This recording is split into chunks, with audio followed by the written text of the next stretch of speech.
Kareke kigia mundu ucio. Otire ne kama cia maratathi cia kwigirira. Ehe ndungiiga uguo nire gathina na tika nguo. Agacigwata utitio ni mbura komu. Reke ngwire nie nake twicumigire gethani tuhingicani yo ta magathi. Na menjaga ni kuhingicana na ngĩigua mbitika.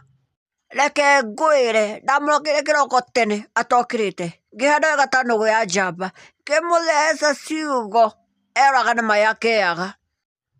We ngũtĩte ta cuma hiũ ndũrĩ kau. Nie ndinanagia ngoma na maembe na ndiakagwo macũrũ. Wenda kuga ndwendire kũmenya kana wĩ mũhonoku. Kũhonoka kana kiumia nĩ ndarĩaga gĩathĩ kĩa Mwathani na nĩ ndarĩire. Ona ni nĩ ngũmũhĩra ndangĩngĩria ũgĩ na ngĩria ũrimũ. Nĩ tũkũrorania okorwo tũgĩitanĩrĩra ona okorwo nĩ thagana nĩ njĩtĩkĩrĩte. Inanagio nĩ gũthĩnjĩrwo ngoma ciĩ njene ndũkaũrenge ũmuonie gũtirĩ ũndũ ahana nĩ thegethege ya mũndũ oro. Nĩ ngũka ũhekĩrĩra nĩ arũgĩte nganya rĩu akanginya mũico akanginya biũ. No ũkũngora ona ũngĩenda kĩrĩa kĩu ũmũthĩ ũyũ no ũkũka na ngũhegĩrĩra. Niĩ ndingĩenda ũkĩona thĩna.